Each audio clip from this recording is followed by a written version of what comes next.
ခင်ယေရှုခရစ်တော်ကရှင်ယောဟန်ခရစ်ဝင်ကျမ်းအခန်းကြီး7ငွေ25နဲ့26ရောက်လာတဲ့အခါမှာယေရှုကလည်းငါသည်အသက်ရှင်ခြင်းကြောင့်ထမြောက်ခြင်းကြောင့်ဖြစ်၏ငါကိုယုံကြည်သောသူသည်သေလွန်တော်လဲရှင်လိမ့်မယ်ငါကိုယုံကြည်၍အသက်ရှင်သောသူရှိသမျှတို့သည်သေခြင်းနှင့်အစဉ်မပြတ်ကင်းလွတ်ကြလိမ့်မည်ဟာလေလုယာသခင်ယေရှုကိုယုံကြည်တဲ့သူတွေကအဲ့ဒီနှစ်မျိုးတည်းကပြောမစင်တချို့ကသေလွန်တော်လဲရှင်လိမ့်မယ်သေလွန်သွားကြတယ်ပေါ့နော်သခင်ယေရှုကိုယုံကြည်လက်ခံပြီးခြေဆောင်ရနေ့မတိုင်ခင်မှာတည်သွားတဲ့သူတွေပေါ့နော်ခြေဆောင်ရနေ့မတိုင်ခင်မှာဒီຢာလေးကိုကျွန်တော်တို့ဒီလိုကဆင်ခြင်တို့ရကျွန်တော်ပြပြချင်ပါတယ်ခြေဆောင်ခြင်းမတိုင်ခင်မှာတည်လွန်သွားတဲ့သူတွေခရစ်တော်ကိုယုံကြည်ပြီးတည်သွားတဲ့သူတွေကတနေ့မှာတည်ခြင်းကနေရှင်ပြန်ထမြောက်မယ်တည်လွန်တော်လဲရှင်လိမ့်မယ်နောက်ဒုတိယတစ်မျိုးကငါ့ကိုယုံကြည်၍အသက်ရှင်တော်သူရှိသမျှတို့တည်တဲ့သူကကြတော့တည်ခြင်းနဲ့အစင်မပြတ်ကင်းလွတ်ကြလိမ့်မည်တဲ့သူကကြတော့သေစရာတော့မလိုတော့ဘူးတည်ခြင်းနဲ့အစင်မပြတ်ကင်းလွတ်ကြလိမ့်မည်တည်ခြင်းနဲ့အစင်မပြတ်ကင်းလွတ်ကြလိမ့်မည်ဒါကိုကျွန်တော်တို့အကျေတဝက်ကျွန်တော်ချစ်တော်ယုံကြည်သူများဆင်ခြင်ကြည့်အောင်ဆိုတော့နံပါတ်1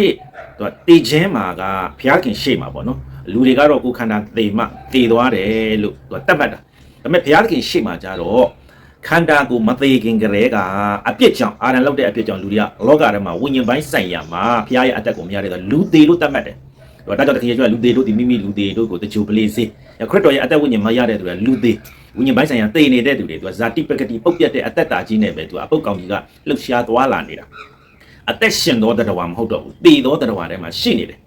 ဒါဘုရားခင်ရှေ့မှာဘုရားတတ်မှတ်တဲ့တည်ခြင်းကအပြစ်ကြောင့်မွေးဖွားလာကြတဲ့ကလူကပြောမယ်ဆိုရင်အသေးကောင်အနေနဲ့မွေးဖွားလာတာဒါပေမဲ့လူကကြတော့ဒီခန္ဓာကြီးတည်သွားမှာသူကတည်တယ်လို့တတ်မှတ်တာတကယ်တော့ခန္ဓာကြီးမတည်ခင်ကလေးကဘုရားရှေ့မှာလူကဘုရားနဲ့ဆက်ပြီးတော့တည်သွားပြီးနောက်ဆုံးမှလူတွေကဒီတည်ခြင်းတရားထဲမှာပဲကြာရှုံးတာပေါ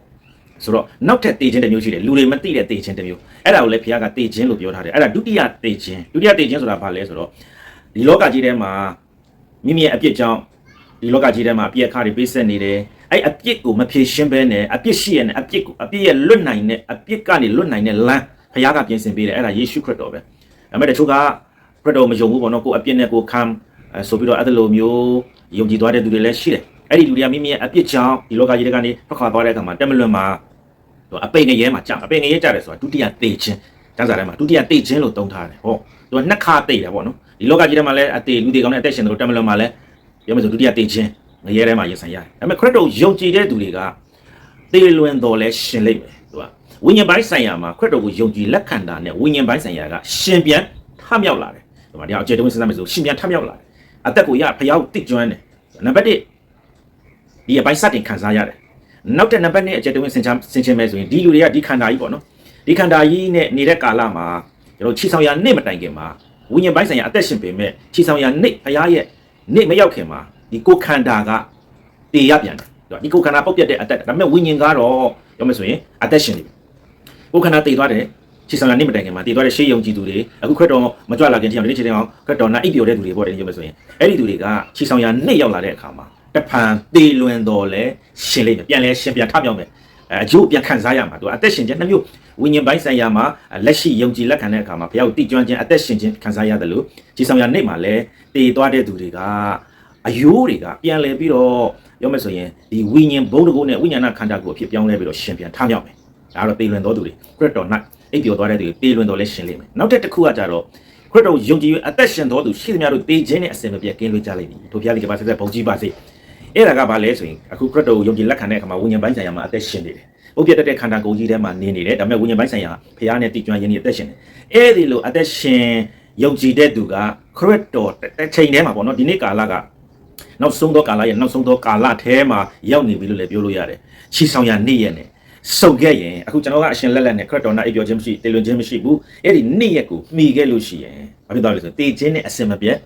်ကင်းလွတ်မယ်တေခြင်းနဲ့အစင်မပြတ်ကင်းလွတ်မယ်ပြောချင်တာဒီခန္ဓာကြီးကတေစရာမလိုဘဲနဲ့ဒီပုတ်တက်တဲ့ခန္ဓာကြီးကမပုတ်နိုင်တော့အဖြစ်ဖျားရဲ့ပဂတိဖြစ်ခြင်းဖျားရဲ့ဘုံတကူအမွေခံတယ်ပြောမယ်ဆိုရင်ခန္ဓာအသက်ရတယ်ရပြီးတော့ဖျားနိုင်ငံတော်ဝင်စားရမှာအဲ့ဒါလိုဝင်စားမှာဖြစ်တယ်လို့တေခြင်းနဲ့အစင်မပြတ်ကင်းလွတ်ကြလိမ့်မည်နောက်ဆုံးဒုတိယတေခြင်းနဲ့လည်းကင်းလွတ်မယ်ဆောစောပြောတဲ့တေလွန်တော်လည်းရှင်းလိမ့်မယ်အဲ့ဒီထမြောက်တဲ့သူတွေကလည်းဒုတိယတေခြင်းတည်ပြီးတော့ငရဲနဲ့လည်းကင်းလွတ်ကြလိမ့်မယ်ဒါယုံကြည်သူတွေဖြစ်တယ်ချစ်တော်မိတ်ဆွေဒါကလူတိုင်းအတွက်လည်းဖြစ်တယ်ယုံကြည်တဲ့သူတွေကတော့အဲ့ဒီထဲမှာပါသွားပြီခရစ်တော်ယုံကြည်လက်ခံတဲ့အတွက်ကြောင့်မလို့သေချာပြီးသင်ဟာယေရှုခရစ်တော်ကိုမိမိကယ်တင်ပိုင်ရှင်အဖြစ်ယုံကြည်လက်ခံတယ် ကနေ့ဦးမိမိရဲ့အပြစ်ကိုမြင်ပြီးတော့မိမိရဲ့အပြစ်နဲ့မိမိရဲ့အကျင့်နဲ့ဆိုရင်ဘလို့မှငရဲကမလွတ်မြောက်နိုင်ဘူးဆိုတာကိုသဘောပေါက်ပြီးတော့ယေရှုခရစ်တော်ကိုပြန်လည်ပြီးတော့မိမိကယ်တင်ပိုင်ရှင်ဖြစ်ယုံကြည်လက်ခံမဲ့ဆိုရင်လက်ခံပြီးတော့သူကတော့ကျွန်တော်သေလွန်တော်လဲရှင်လိမ့်မဲ့အထက်မှာပါတယ်လို့တေခြင်းနဲ့အစင်မပြတ်ကင်းလွတ်တဲ့အထက်မှာလဲပါသွားပြီ